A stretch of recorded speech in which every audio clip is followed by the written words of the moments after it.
तो आज का हमारा टॉपिक है सर्वाइकल कैंसर।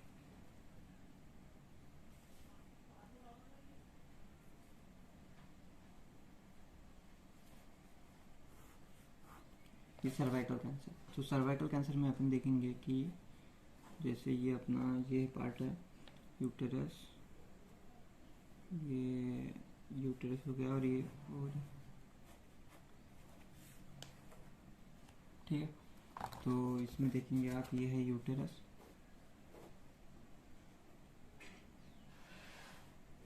ये सर्विक्स। तो मोस्ट कॉमन पार्ट जहाँ पे सर्वाइकल कैंसर अराइज होता है, ये है स्क्वामो कॉलमनर जंक्शन, स्क्वामो कॉलमनर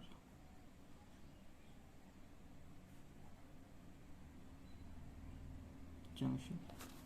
तो इस पार्ट, ये जो पार्ट है स्क्वामो कॉलमनर जंक्शन, यहाँ पे सर्वाइकल, यहाँ से सर्वाइकल कैंसर अराइज होता है, ठीक है।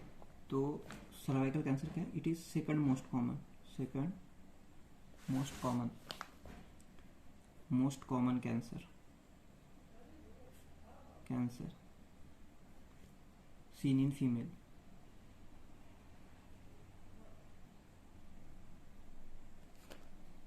साथ में अभी इसके रिस्क फैक्टर देखेंगे, तो ये मतलब किस किस कारण की वजह से होता है रिस्क फैक्टर।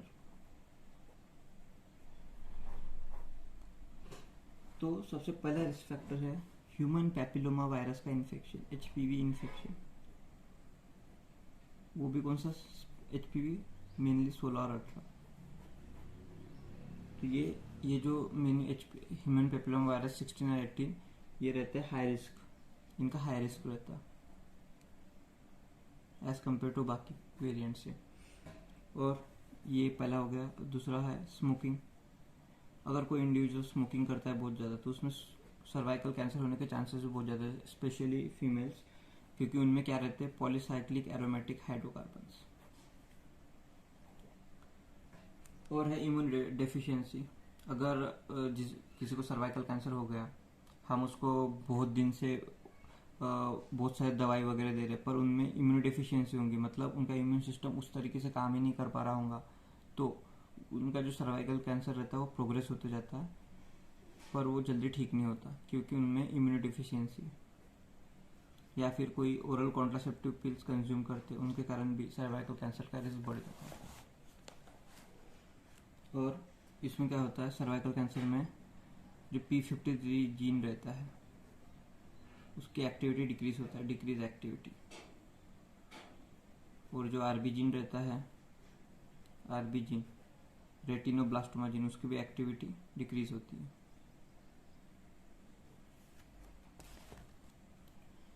साथ में इसमें क्या होता है कि क्लिनिकल मैनिफेस्टेशन में कैसे आ जाएगा, मतलब रिस्क फैक्टर और होते हैं कि इसमें जैसे एक किसी ने अर्ली एज इंटरकोर्स कर लिया, अर्ली एज इंटरकोर्स, वो पर्सन ज़्यादा रिस्क पे रहते हैं, high risk of cervical cancer. या फिर एक आध फीमेल है, उसको जो मल्टीपल पार्टनर्स है उसके कारण भी हो सकता है। या फिर एक मेल रहे, उसके मल्टीपल पार्टनर्स रहता है। एक तो ये हो सकता है कि मेल के मल्टीपल पार्टनर हो, मल्टीपल पार्टनर किसके? फीमेल के हो, या फिर मेल के मल्टीपल पार्टनर हो।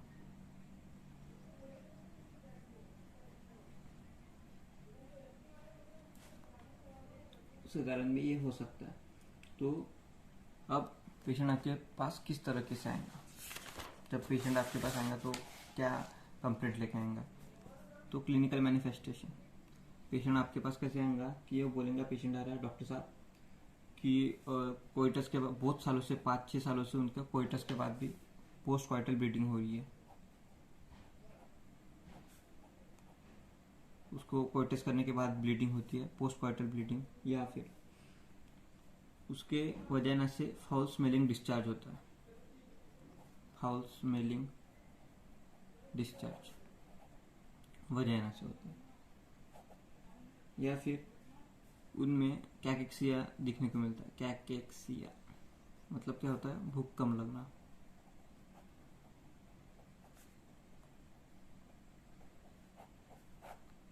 ठीक है, ये दिखता है उसमें। अब क्या हो जाता जब ये सर्वाइकल कैंसर ये एक्सटेंड हो जाता, मतलब एक जगह से दूसरी जगह फैल जाता। एक्सटेंड कहाँ से कहाँ तक होता? तो अपन देखेंगे तो ये वजाइना से ब्लैडर तक जाता। वजाइना को तो पूरा ये कर लेता, इन्वेट कर लेता, उससे ब्लैडर तक जाएगा। ये फिर लंग में भी जा सकता है। लंग से जब वो ब्लैडर में जाएगा, ब्लैडर से यूरेटर तो यूरेटर को इन्वॉल्व करके उसमें ऑब्स्ट्रक्शन करेगा, यूरेटरिक ऑब्स्ट्रक्शन। उसके कारण क्या होगा? रीनल फेलियर होगा और उसकी क्या हो जाएंगी? डेथ हो जाएंगी, ये हो जाएंगे। ठीक है, अब इसकी माइक्रोस्कोपिक देखेंगे। तो ये हमारा इन्वेजिव सर्वाइकल कार्सिनोमा होता है। इसके ग्रॉस में 3 टाइप प्रेजेंट होता है। इन्वेजिव सर्वाइकल कार्सिनोमा कितने टाइप में प्रेजेंट होता है? इसके 3 टाइप में कार्सिनोमा प्रेजेंट इन 3 टाइप। अब 3 टाइप में कौन कौन से होते हैं? एक फंगेटिंग, एक अल्सरेटिंग और तीसरा रहता है infiltrating.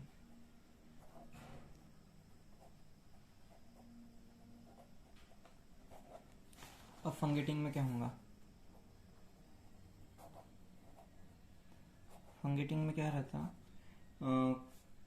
Cauliflower like growth inserting the adjacent vaginal wall. इसमें क्या दिखती है अपने को? कॉलीफ्लावर लाइक आउटग्रोथ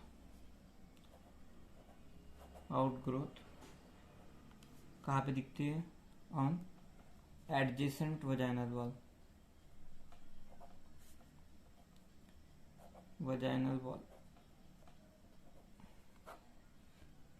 ठीक है, इसके बाद ये जो ये रहता है फंगेटिंग, ये जो अपना है सर्वाइकल कार्सिनोमा, ये कौन से जंक्शन से अराइज करता है? ये है squamocolumnar junction. Cervical carcinoma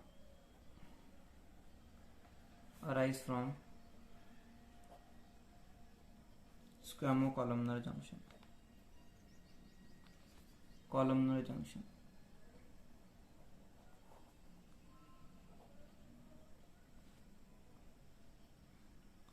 और ये जो फंगेटिंग रहता है एडवांस स्टेज में किस किस को ये इन्फिल्ट्रेट करता है? तो ये क्या है? सबसे इन्वेजिव है तो इन्फिल्ट्रेट भी करेगा। तो ये एडवांस स्टेज इट इन्फिल्ट्रेट, मतलब ये कहाँ तक के जाता है? इन्फिल्ट्रेट किसको करता है? यूरिनरी ब्लैडर को करता है। रेक्टम, वजाइना और वहाँ के जो रीजनल लिम्फ नोड है, वहाँ पे रीजनल लिम्फ नोड। ये हो गया। अब ये हो गया कौन सा? फंगेटिंग हो गया। फंगेटिंग रहता है, अल्सरेटिंग और इन्फिल्ट्रेटिंग। ये ग्रॉस हो गया। अभी इसको माइक्रोस्कोपी में 3 तरह के माइक्रोस्कोपी दिखेंगे अपने को इसमें। माइक्रोस्कोपी में दिखेंगे अपने को स्क्वैमस सेल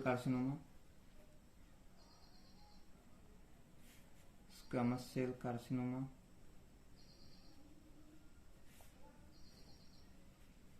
न्यूरोएंडोक्राइन कार्सिनोमा और एडिनोकार्सिनोमा। न्यूरोएंडोक्राइन कार्सिनोमा और जो तीसरा है वो किस तरह का है? वो है एडिनोकार्सिनोमा।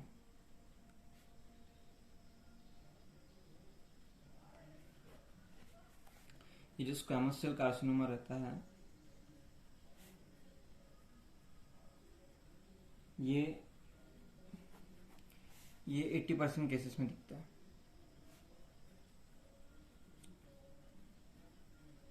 और इसका जो प्रोग्नोसिस रहता है वो रहता है बेटर प्रोग्नोसिस। इसका प्रोग्नोसिस अच्छा रहता है। जो न्यूरोएंडोक्राइन कार्सिनोमा रहता है, न्यूरोएंडोक्राइन कार्सिनोमा,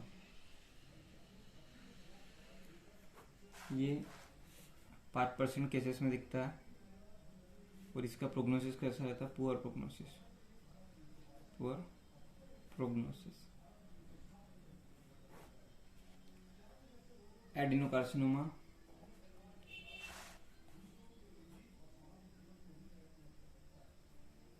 कितने 10 से 15% केसेस में दिखता है।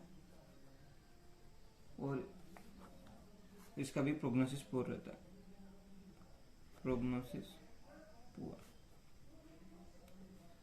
ठीक है, अब मैं इसके आपको हिस्टोलॉजी और ग्रॉस के अच्छे से डायग्राम के हिसाब से समझा के दिखाता हूँ।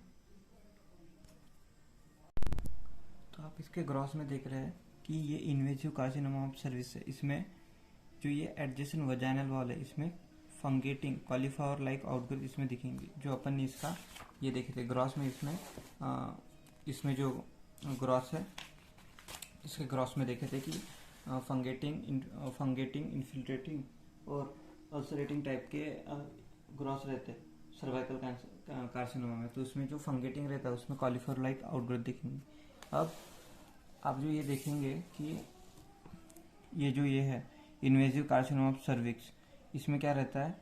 ये जो आप देख रहे हैं इतने सारे सेल्स, इसमें कौन सा नॉन कैराटिनाइजिंग ट्यूमर सेल्स रहते हैं। ये ट्यूमर सेल्स नॉन कैराटिनाइजिंग है। तो इसमें आप ये जो दिख रहे हैं छोटे छोटे, तो ये हाइपरक्रोमैटिज्म हो गया। और एनाप्लाजी दिखेगा इसमें, क्योंकि न्यूक्लियर साइटोप्लाज्मिक रेशियो भी बढ़ जाएगा। ये माइटोटिक फिगर और यहाँ पे इन्फ्लेमेटरी सेल्स आपको दिखेंगे। Thank you.